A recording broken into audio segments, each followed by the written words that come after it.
This is a very special edition of Under the Skin because I'm not even hosting it. I am the guest. This week, Under the Skin will be hosted by the great Welsh philosopher, the Dylan of emergent new consciousness. It is Brad Evans. And what this man doesn't know about violence isn't worth knowing. And I'll lacerate myself and kick my own head in before I deny his knowledge of the subject of violence. With my book coming out, Brad has kindly agreed to interview me on the subject of recovery.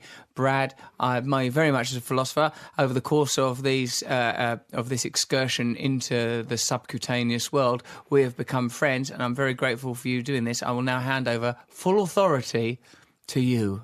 And bow as I do. Yeah, I'd like to begin by saying I've obviously read an advanced copy of your book, and it was actually a real privilege to read it. And I was actually taken by a lot of the courage that you put down on the pages. So that to me is something to be deeply applauded. Now, the one thing I guess, I'm also, kind of humbled that you actually show trust in me to do this. So thank you, and thank you for our friendship. That's something worth, cherishing. I'd like to go, directly into this question. And I say it's kind of, it's interesting being on the other side of this. And the one thing which I kind of think about, is that for anybody who writes a book, they know that it's a whole series of procrastinations. Sometimes it takes months, often it takes years. And I guess the first thing that really struck me was what compelled you to write this book at this particular point in your life?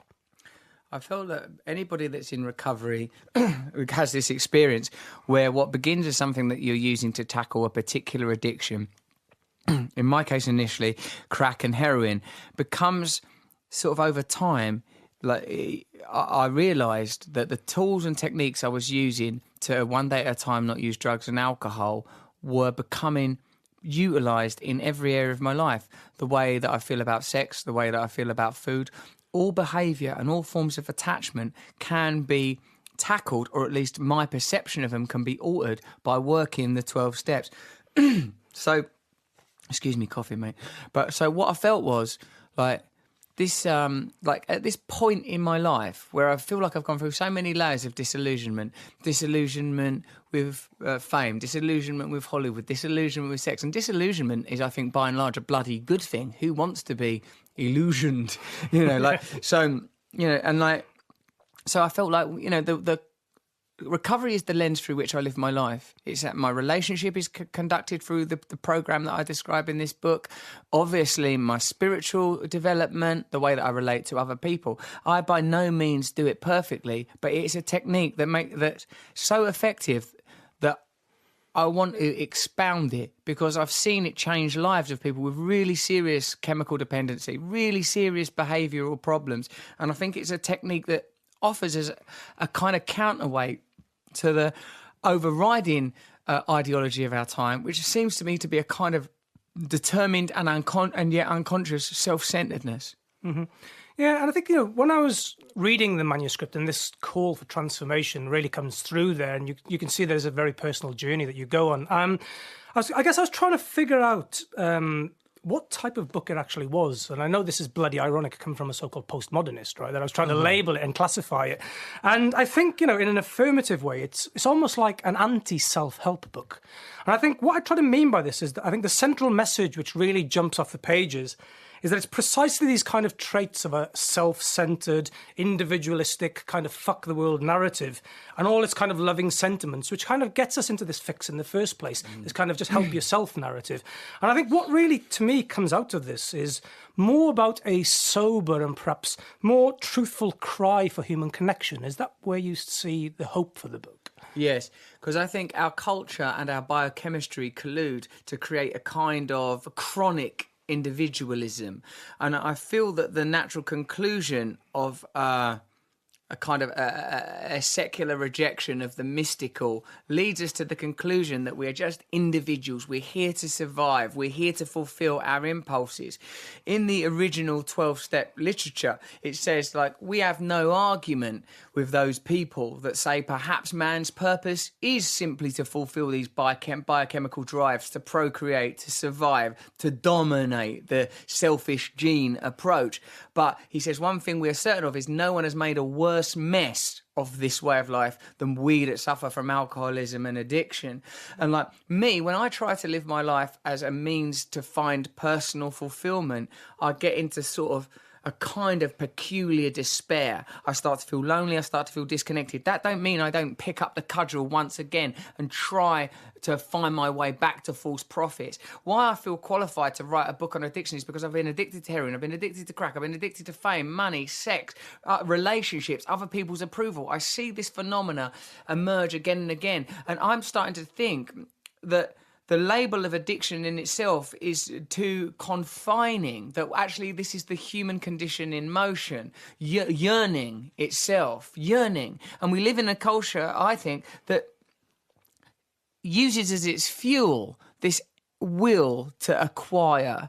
You know, like I thought it's become, the reason I wrote the book is because it seems to me that simple though this is, and particular though it is in origin, it entailed within it are tools that could change people's perspective in quite a profound way. And what you say there, Brad, about it takes you from a point of view of going, oh, if only I can get this, when I get that, I'll be cool, or if that person understood me, or if I could have sex with that person, or if I could get those shoes, all of these being personal examples from my own life, like, everyone will be okay, and it doesn't work. But if I go, like, you know, and I don't do it enough because every day I wake up once again bewitched and hypnotised by individualism. But when I go and spend time helping other people, sometimes in real blatant sub-Princess Diana ways, like going to a homeless shelter and getting proper hands-on and being amongst it, or if just on a basic communal way, like we human beings should be, taking phone calls from other people that are suffering, reaching out and talking about their problems for a change, which...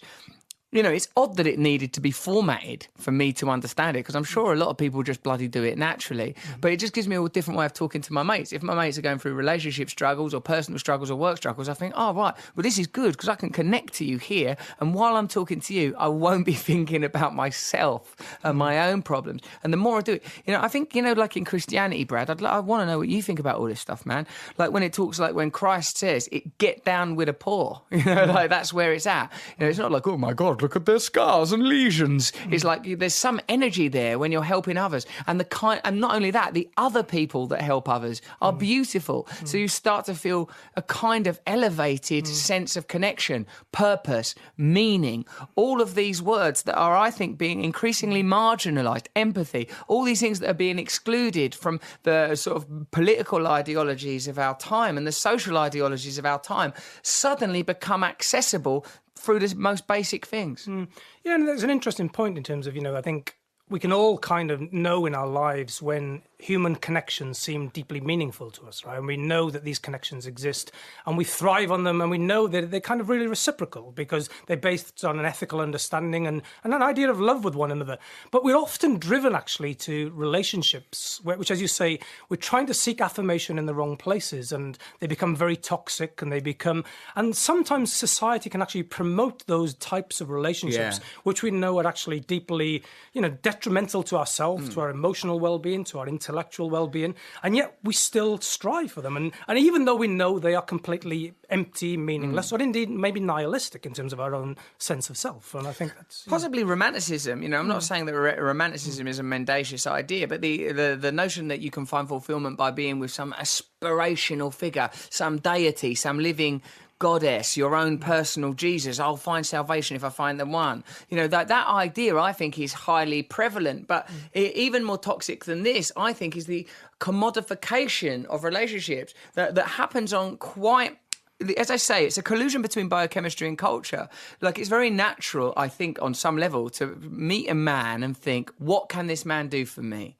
Can he serve me? Can he make me feel better? Can I make money? Is he going to be a good ally in a fight? What can I do with it? Or in my case with women, do I want to have sexual intercourse with that woman? Is this person going to make me feel better about myself? This is the commodification and the objectification. It happens, you know, in my case, it happened quite automatically. I have to work to not approach relationship in that way. So for me, the program is the antidote to the type of thinking to which I have a tendency. That's all addiction is a tendency. Left on my own, I will go that way unless I intervene, unless there is a program. And the other thing, Brad, I think it seems to me to be important, is we don't choose between a program and no program. we have a program. You have the program of your family. You have the program of your society. You have the program of your culture. You have the program of consumerism. If you don't undo that program, if you do not decode yourself like someone leaving a cult, then that's the program you're living with. The program of I'm not good enough. I'll never be good enough unless I get this object or that object. I won't be good enough unless that person can accept me.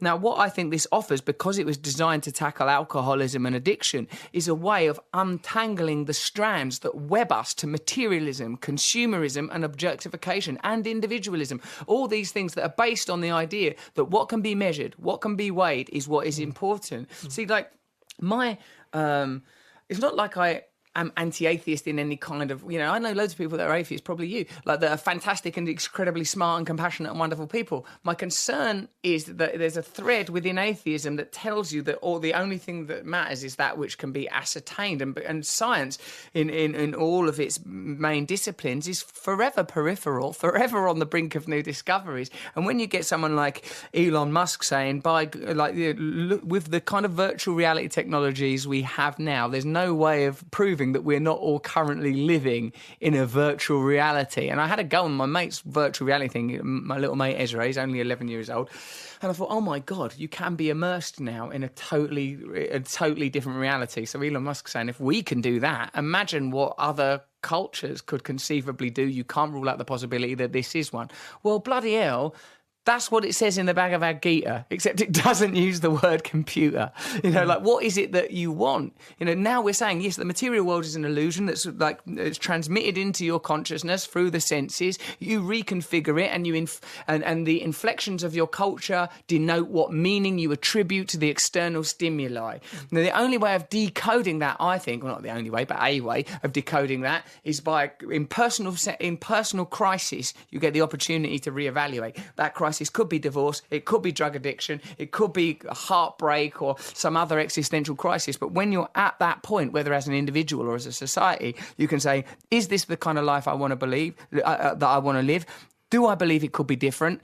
Am I willing to accept help? Once you take, those are the first 3 steps. Once you take those 3 steps, it's possible to have transformation. After that, there's a process of inventorying, a willingness to change, and then a devotion to conscious contact and to service. And then you've got a completely different way of looking at the world. Yeah, I think this, this reevaluation is, it strikes me as a really important thing, but it's also a very difficult thing, right? To start to reevaluate everything about your own sense of self, your sense of behaviour. It's often easier to project your troubles onto other people rather than actually saying, is this something about my own self which I need to, how am I shamefully compromising with power in a way that's affecting my own relationships, or the way I'm objectifying things, deification and so on. But I want to bring us on to the step that you said, because I think when I was reading the book, the first kind of couple of chapters was kind of like, yeah, I can go with this, right? It's kind of, there's this step around, okay, admit you have a problem, then go and speak with somebody. Then you go into this section, now what you need to do is write an inventory of all the things which really piss you off, right? And then I go, whoa, wait a minute, right? This is where it's starting to get challenging, right? And it's going to start to get difficult. And you even say those words at the beginning. You say, look, this is not easy, right? This is difficult. And you talk about, let's write down all those things which you think create an assault on your sense of selfhood, on your sense of dignity. And, and the phrase you actually use here is the uncomfortable confrontations, right? So deal with this uncomfortable confrontations in your life. And I was wondering, how did you actually feel, of course, from writing the book? Because in many senses, you must have had to revisit a lot of uncomfortable confrontations, which you had already might have kind of dealt with. But in writing the book, there was almost like an attempt to kind of revisit those issues. And, how did you feel writing this book? Because of the efficacy of the programme, Brad, it did not feel like the resurrection of the cadavers of my past, because they have been buried, and even in exhuming them, this metaphor's going well for the purposes of the book. Like it didn't. They don't bring them back to life. Now, I have a propensity to return to states of shame. I like that. I have that in me. It's easily triggered in me. It's easily triggered. Like leading up to my wedding, because I think this is the way I sort of have been explaining this. You might like it, right? My mate Matt Morgan, he said to me, his kid was climbing up saying hi, He went, don't climb up there, else you'll fall and your head will smash open like an egg. Right, and ever since Matt said that, the little boy coming keeps going, oh no, my head will smash like an egg. Matt said the image is too lurid for the child to be able to handle, like it's too potent an image. Right, so me, getting married, like I don't think, I'm getting married in the morning, like Stan Holloway. I think, well, what is marriage? Marriage is a ceremony. This is a ritual. This is about the relinquishing of the ego. This is about coming together and making a vow to become a different man and to live in alignment with new principles. So because I'm looking at what or inadvertently or accidentally, we've not consciously but somehow actually looking at what is the meaning of a marriage, it induces a state in me. That's the point of ritual, to induce a particular state. Meredith says, my friend Meredith, she goes, people think that religion is about the text. It is about the ritual. It doesn't matter if you can't understand the Latin Mass. Better to just hear a lot of babbling and sort of think, what is this guy talking about? Which I'm sure some people identify with right now. It's like the ritual induced a state in me. The fear was so terrible. Brad. I thought, what am I going to do? And I had to use this program to cope with the level of fear I felt about getting married the next day. Not any fear about marrying my wife, because I really want to and really wanted to. But something about that ritual, that ceremony, it meant something. It wasn't nothing. It wasn't, it's only a bit of paper, so turn up a church and then a party. No, my friends. There is the unseen. There is the invisible. Something happened to me and I had to surrender 100%. I had to surrender. I said, what is this fear trying to tell me? What does the fear want? The fear is communicating. The fear is talking to me from my own biochemistry, from my own body, from my own consciousness. A powerful message is being sent. And if I don't listen to it, something bad is going to happen to me. I surrendered wholeheartedly. And every time I do that, my life improves. New states of consciousness are achieved through the surrendering of these biochemical circuits that somehow contain us, these neurological loops that we allow to encircle us and tether us to low states of consciousness. I think, Right. I was thinking that yesterday on the bus. I'm taking this new state of consciousness, but I want to connect it back to a question of philosophy, because the trouble is with us bloody critical theories is we can't read any book without actually looking for the political and philosophical implications, right? Go on. So I'll read Alice in Wonderland and go, this is the best bloody book of political theory ever written, right? But often we read books and actually a lot of them are just devoid of any significant philosophical significance or implications. In other words, they don't force you to think about a problem differently, right? Now, the one thing which I admired about the book was it actually has a very deep political philosophical architecture to it. And the one thing which I was kind of struck with the book and what I was kind of excited when I was reading with is when you talk about this attempt to connection, you also link it to the question, of course, life is very fleeting, life is short, and we need to find these connections and a meaningful existence. And I think what the book really kind of finds almost like a rescue in, for me, is an attempt to introduce something of the substantive over the superficial. And the substantive for you is spiritual. And I was wondering how you can kind of maybe, talk maybe a bit more about that. What is it about the spiritual that is substantive for you in terms of dealing precisely with maybe the philosophy of the book? What is substantial about the spiritual to me is its efficacy. It works. When I do these things, I feel better. When I am kind, when I am loving, when I surrender, I feel better. Now, these things can't be measured, mechanized or monetized, but they are in fact effective. There is some truth in them that is difficult to legislate or iterate. So that's why it works for me. And I think perhaps the reason that this program is so good is I didn't invent it. It was invented or constructed by someone else. In the 1930s in America, a chronic alcoholic, Bill Wilson, who after an incredible sort of an epic drinking binge, the type which had defined his life, had what he described as an epiphany. And I believe epiphany to be the revelation of essence, the previously concealed revelation of essence. Why do I feel this way? What's going on? Suddenly, you know why. And Bill Wilson has this epiphany and realises that he will never be able to be free from drink and the problems that result from it unless he helps other people to not. He realises, one, he can never drink again, one day at a time. Two, he's going to have to help other people that have the same problem in order to achieve this state, and sets about it immediately. First of all, troubling drunks in New York, going up to people in bars, going, let me help you, and then predictably saying, no, get off, leave me alone.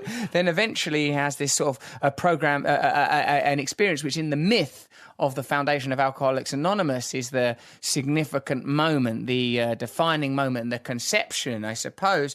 He's in Akron, Ohio, and for a business appointment, and it comes on him. He's in the hotel that he's staying at, and he sees the bar, and he hears the music, and he's tempted to go in. But adjacent to the entrance to the door is a public telephone. This is the 1930s, remember?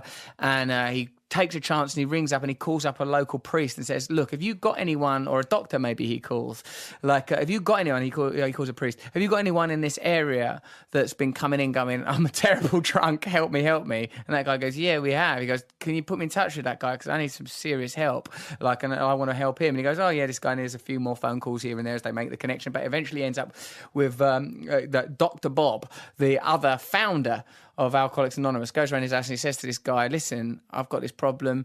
I'm unable to stop drinking once I start. It's ruining my life. I ruin all my relationships, all my job opportunities fall apart. It's destroying me. He explains to him his condition. The other guy starts talking about his problems. The two of them having initially, like, apparently the Dr. Bob guy was like, I'm only going to tell him, like he told his secretary, come get this guy after 10 minutes, okay? It seems a bit weird. I'm getting phone calls out of the blue when people want to talk about booze. They end up talking for hours and hours and hours. They recognise at the end of the 4 hours that neither of them had wanted to drink during that whole time, because the alcohol is not the problem. Alcohol is the solution to the problem of living under the false ideals of a materialistic society. People are looking for something. They're looking for connection. Some people just can't live without that connection, so they find another solution to living without the connection. Booze, drugs, sex, gambling, and I think we're all on the scale somewhere. All of us are one way or another trying to come up with it. Then a couple of days later, the two of them, they start going to hospitals, troubling other people. There are people here that are here because of like alcohol-related problems. Yeah, that dude over in that bed, he's been a pain in the arse all night. You can hear him shouting from behind the curtain. And like the two of them go over there, hit him up. And suddenly, this is, as you know, a lot more than me, Brad, within like historical terms. This is only the 1930s. We're in 2017 now. This thing grows and grows and grows. People realise, oh my God, this works. It works. Now, it's written in the Christian language of the time. It's written in the patriarchal terminology of the time. It's also understandably protective of its identity. The anonymity is to make sure that AA as a thing is protected, and that no one person, certainly not me, can say, hey, I'm Mr. AA, because I know that I'm really still crazy. I could drink or take drugs.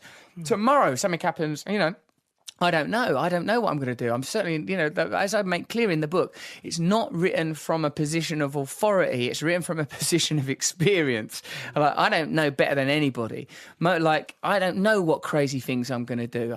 But I know that if I work this program, I'll be all right. If I work this program, I'll be all right. The only problems start for me when I go, I think I'll take control of this situation and start, because me then, ego, desire, pleasure, fear, rage, the other program steps back in. So the reason the spirit is important, because it's the only thing that can transcend the material. It's the only thing that can house it. It is the crucible of the material world. What is consciousness? Where did it come from? What the fucking hell is going on, Brad? And for me, this very simple tool gives us access to consciousness in a way that we will not attain if we live in accordance with our biochemical drives and a culture that uses it to turn us into passive consumers. Yeah. I think you can connect this to the politics of the times in terms of, on the one hand, we're constantly told that nobody's in control, right? So we have to accept insecurity, vulnerability, and that can lead to a lot of people being anxious. But what you seem to be saying is actually letting go of this very ridiculous idea that we can be in control of other people's behaviours, other people's lives, like bloody North Korea this morning. If we dwell on these things, then we're going to live in in this constant state of anxiety about things we can't possibly deal with. And I think that's and how do we seek some kind of affirmation out of this? Well, maybe to turn to, as you say, a different sense of the consciousness might be the alternative to that. But I want to come back to your story about, this question of confiding, because the example you talk about, these two guys who speak in, and of course they are confiding in one another. Yeah. And that idea of to confide in one another, of course, requires confidence, right? To confide requires confidence. You need to have the confidence to confide in somebody. And it might be a random stranger, but at least you have an established trust around this kind of sense of, of the confidence. And there's a particular passage I want to read from the book. Not only, I think, because it brought a tear to my eye, and I don't want to shatter any illusions people have of me. I do have emotions every now and again. You don't seem like it. Yeah. I did an episode of The Trews on suicide, and it was like you were reading the side of a tin of beans. No, you're very emotional. But also because, I think it really addresses what's at stake here. And this kind of, it says, suddenly my fraught and frightened childhood became reasonable and soothed. My mum was doing her best, and so was my dad. Yes, people made mistakes, but that's what humans do. And I am under no obligation to hoard these errors and allow them to clutter my perception of the present. Yes, it is wrong that I was abused as a child, but there is no reason for me to relive it, consciously or unconsciously, in a way that I conduct my adult relationship. My perceptions of reality, even my own memories, are not objective or absolute. They are biased and they can be altered. Now, this to me is a really powerful passage in the book, because what you're talking about is not only can we sometimes, decide, and we do have a choice around, you talk about the things that we hoard and carry along with us. I'm not saying that we can ever forget them or we can outlive them, but we can choose whether they define our lives or not. And the central message, which I think comes out of this is a very positive message, is if you do confide in others, that's where the transformative potential happens. You cannot simply wake up one day and say, I'm going to be an entirely new subjectivity, right? It doesn't happen that way, because in order to change your behavior, you need to change your behavior in the eyes of others, right? We are human, we're not human beings, we're human becomings, right? We're always connecting to people and disconnecting and reconnecting. And in that sense, it requires a certain, confidence to transform. And I'm wondering what you think about that in terms of your experiences. I think you're right, Brad. One of the things that recurs lately since Yanis Varoufakis said it on this podcast was, we exist in dialectic. What is seal me in a pod and shoot me into space? What am I? What am I without? Or as Jarvis Cocker put it more simply, without people, we are nothing. Yeah, you're quite right that it is a collective and communal activity. This book, you could read it on your own, you could do the program on your own, but primarily it's about how you relate to yourself and how you relate to other people. And the passage that you read from my book, just to clarify, the abuse happened outside of my family. And the thing that I think is important about my stance, that one can alter the perception of the past, and if you alter your perception of the past, you alter the present, is that, as I said there is no objective reality, but you're right, this is going to be a state that's difficult to achieve just sat in your room. You can't just say that to yourself. It has to be realised in relationship, I believe. Mm-hmm. Yeah. I want to connect this then to the social implications of the project. Now, you've already talked about, you see kind of addiction as something which is not just an individual pathology, but it's a social construct, right? Society gives you these certain values, and those values in many ways play to the human desires in a way which lend themselves to addictive personalities. And actually we're taught to desire the very things which could bring us back down to our, on our knees. And there's something about the tabloid press in Britain which is kind of revealing of this. We like nothing more than the celebrity who falls, right? Because it's almost like this, that's not the system failing, it's working all too well, right? Because we kind of expect this, right? We want this to kind of happen. And, but I want to kind of connect it also to your other work on, and I think, some of the other powerful work and advocacy work you've done on the war on drugs, and linking this question of addiction to drugs. Now, as we know, historically, the war on drugs has been kind of separated between almost like a war legal paradigm versus a health development paradigm.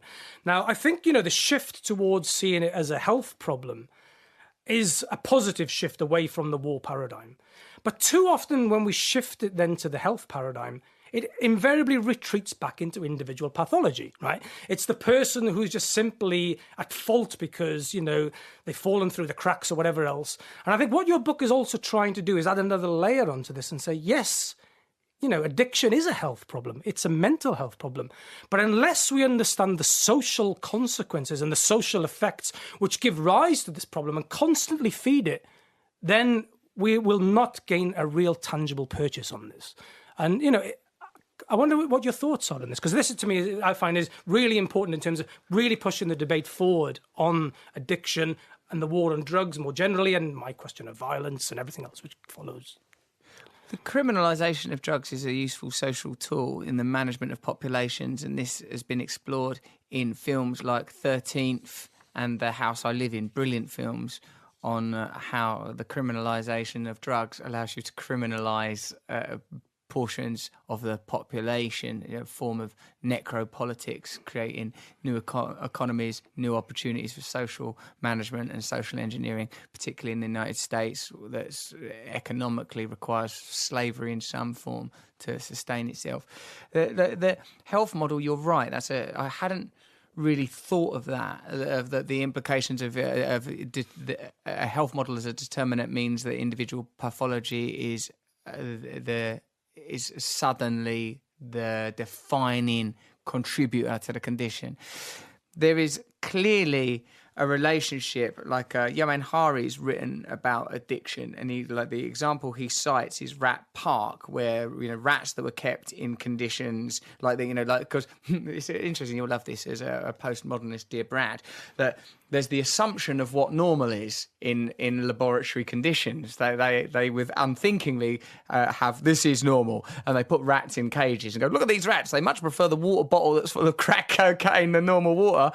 And then someone pointed out, hold on a minute, it's probably horrible in that cage. And then someone, all right, let's give them a nice cage then with all good shit to do. And they stopped taking crack, curiously enough. So there is undoubtedly. Like addiction can affect anybody, but particularly chemical dependency, but it is certainly exacerbated by economic depravity. But there are different forms of depravity also. Emotional depravity is it's not a condition that the economically deprived people have exclusively control of. Although it would be nice for them to have exclusive control of something, but its effects are felt more there. If you can't get into treatment, if you can't afford to address it, it is more likely that, you're criminalised from the get-go. You're already a criminal. So now is what degree of criminality is it that you're going to cop for? When I went to that, I went on a police raid in West London once, and it was it was a very revelatory experience for me, Brad, because they battered the door in of what was a crack house. Even the term crack house, once I got, even me as a person that's been crack houses, I'd never really sort of questioned the idea that that's just an house. It's not really a crack house. And you went in there, and what dwelt within the crack house was not monsters. It was like booting down the door of a leukemia ward. Thin, emaciated, broken people, slumped, pale, in a chair, denied sunlight of every variety, spiritual and literal, just holding their lives together with drugs. And that it's interestingly circular that this program on an individual level takes you from self-obsession and narcissism and deposits you at a point of service and kindness, because that is precisely the program that's required on a social level. That if we have an inclusive, empathetic, loving society, that necessarily you include people, it would become a more inclusive society. I think this model of sacrifice that exists within Christianity, the sacrificed God, for me, I apply it in my life whenever I see suffering. I think that guy's homeless, so I don't have to be. A mate of mine got his leg amputated recently, and he is a person who works this program. I met him at a sort of a conference for drug addicts. It was very badly organised, and he was on crutches. And I go, "Oh, you all right, mate? I'd only met him once before. I thought he was a nice guy, but I didn't know him that well. You all right?" He's called Pete. I go, "You all right, mate?" He goes, "Oh yeah." I go, "What's with the crutches?" Expecting, I tripped, I broke my ankle, some sort of minor interest story. And he goes, "I've got cancer. I'm having my leg amputated at the knee." I went, "Fucking hell, bloody hell!" And he goes, No. I'm good. I want to live. I want to be clean. And I was sort of some wave hit me of the truth of what he was saying and the beauty. So I thought, I got to learn about this person. I got his number, stayed in touch with him. The week leading up to the amputation, he's fine. The night before the amputation, he's fine. Throughout the amputation, I speak to him the next day. He's on a bed, admittedly on opiates because of the nature of the pain medication. He was blissfully happy, and he continues to be, because with this program, this is a program that is effective. He transcends the material condition and just says, well, my leg is being amputated. I can't control that, but I can control my reaction to my leg being amputated. And I think about this, I can't get it, obviously, out of my head. How is this guy managing this? How is he doing it? Because he's not putting it on. I'm talking to him every day. All right, Ross, I'm just doing this thing. Yeah, I'm recording another thing today. So sort of, he's happy. And the reason is because he's accepted it, he's surrendered it, he's working this program, and he's getting on with his life. He's not gone, now I will be defined by this problem.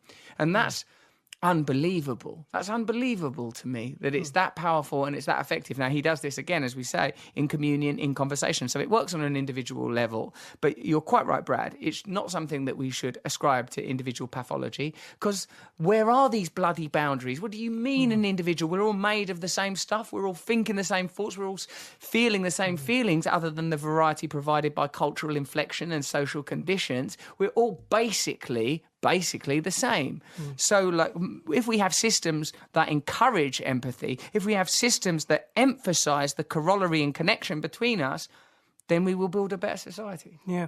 And I want to push you on the title, which is recovery. And I think, you could offer almost like a simplistic, reductive reading of the title, which is almost like, how can you kind of go back to a previous better self, right? So how do I recover myself? It's almost like the George Best question, right? Where does it all go wrong in your life, right? And then if you can pinpoint this, but as you say, for a lot of people who are in this condition, it's the social forces, the complex social forces. There is no pinpointable moment in somebody's life where you can say, this is kind of where it all goes wrong. But I think the way I understand and the way you're using the term recovery also is also a critique of the idea that we can live a perfectible life. And one of the striking things which comes out from me of this is kind of a humility with what you're talking about is, on the one hand, not only not to take yourself too seriously, although we have to deal with serious issues in the world, but also this idea that it's okay not to be okay sometimes. And to admit this is no bad thing.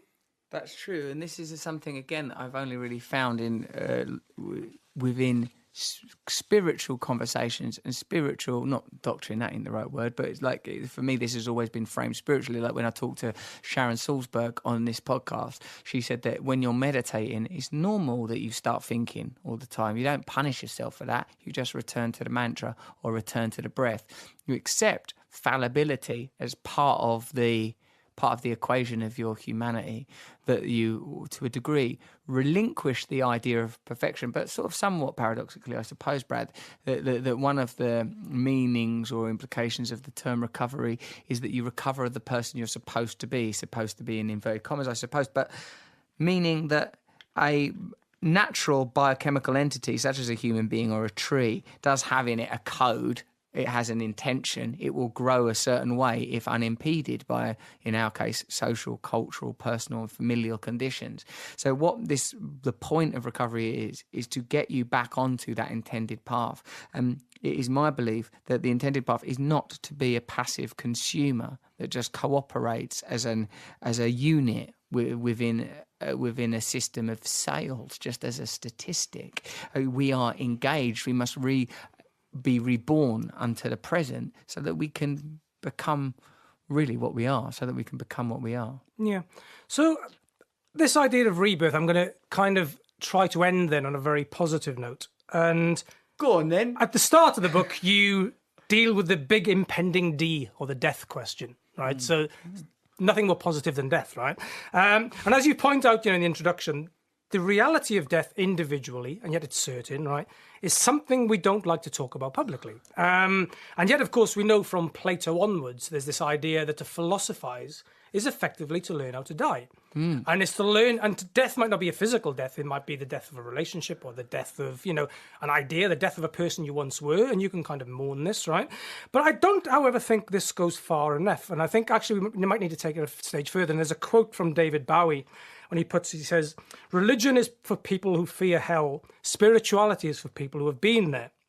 Now, I think with this in mind, I think the question your book kind of leaves me asking is, how can we learn to examine our lives in a way in which maybe, as you say, the addict, has a certain experiential value, right? Because they have seen rock bottom, right? They can look at life, almost the example you give of the people who are deprived of light, right? In this emaciated state, they know what it means to look at life from the perspective of death, right? The almost already dead, right? So I think, in terms of then your hopes for the book, and looking at the future, how can we learn and maybe take the voices of these people much more seriously in terms of, if we appreciate we're all kind of knee deep in the mud, right?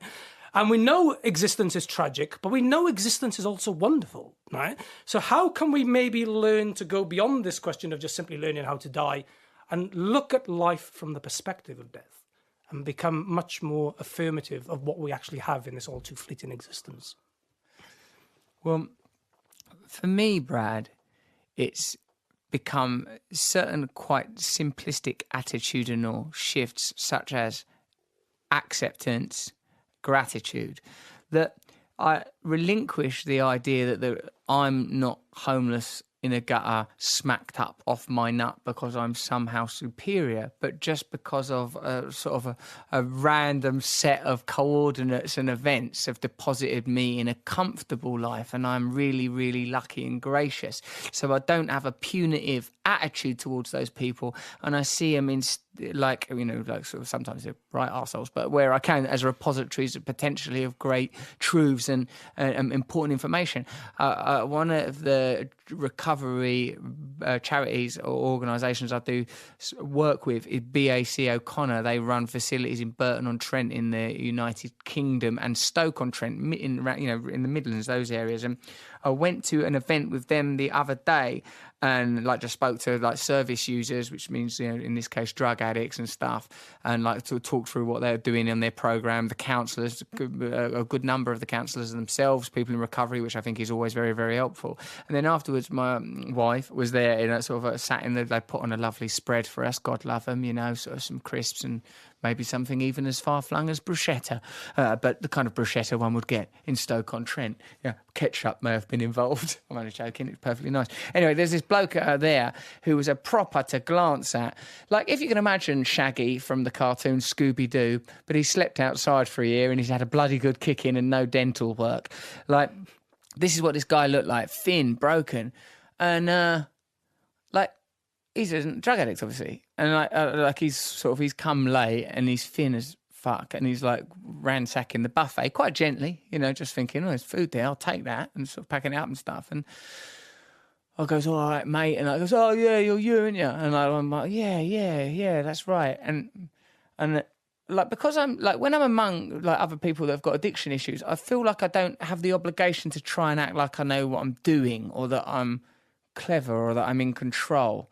And I said something to him about feeling maybe he mentioned fame in some capacity, and I go, yeah, but I do get I get nervous and I get frightened. He goes, what do you get frightened for? You're Russell Brand, and who cares what other people think about you? All that matters is people that know you. If they don't know you, fuck them.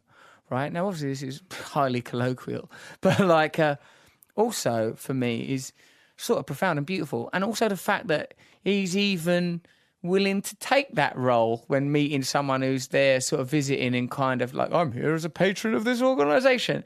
He's not dumbfounded by the idea that I'm nervous and fearful. He accepts, this guy is just the same as me.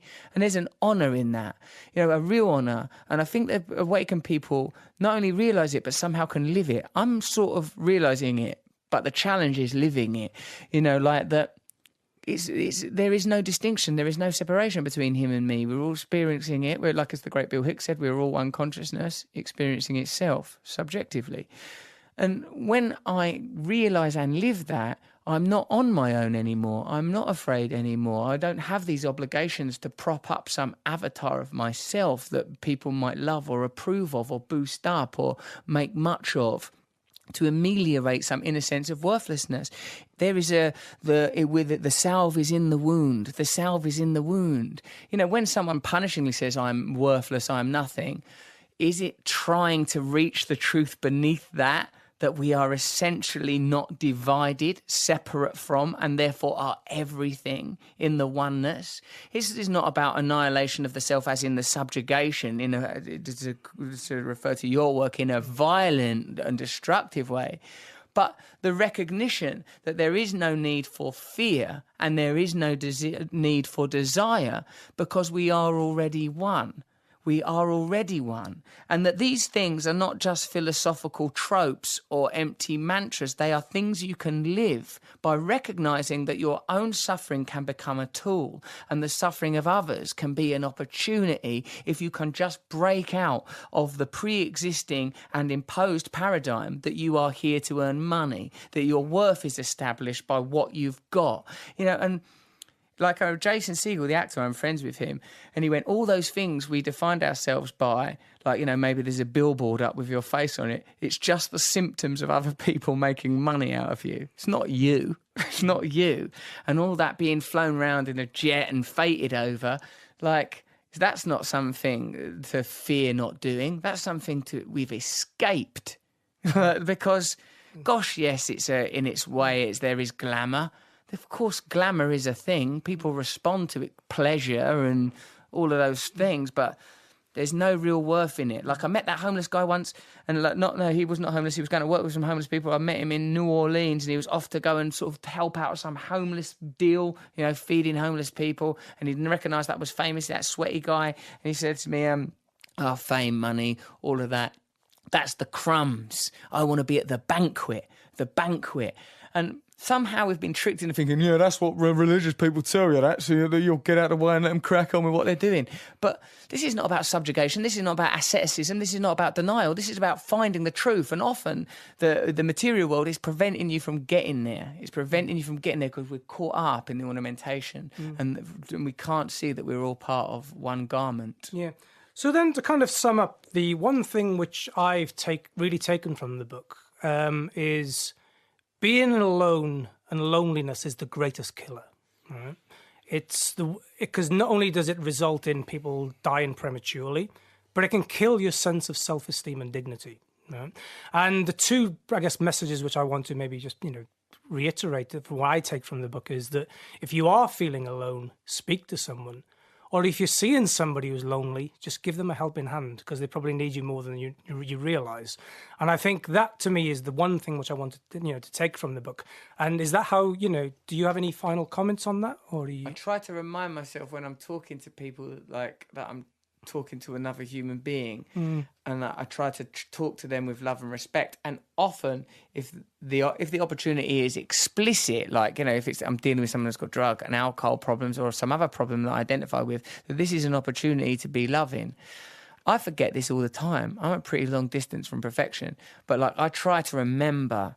Oh God, you didn't really look at that person in the eyes. You didn't make an attempt to connect with them.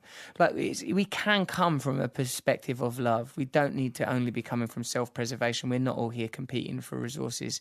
It's yes, there's some evolutionary truth to that millennia ago, but it's not true now. We're here to help one another, and in deciding that, we can create it. Well, it's a pleasure as always chatting to you, Russell, and thank you for the opportunity to get under the skin with you and turning the tables around. That was a bloody good wrap-up, Brad. Thank you so much for doing it. It's really lovely to talk to you. You're obviously a very beautiful person. Pleasure. And you're clever. And it doesn't matter what I say. I could go on such a long rant where I'm referencing Zen Buddhism, bloody Jack Kerouac, consciousness itself, biochemistry, and at the end of it go, yeah. Like your mind's 3 seconds faster than mine, which I don't like, incidentally. Thank you, Brad. Pleasure. This show was sponsored by my new book, Recovery. Pre-order your copy by going to russellbrand.com. And if you like this show, please subscribe and review it in iTunes. Only 5-star reviews, please. I'm very sensitive.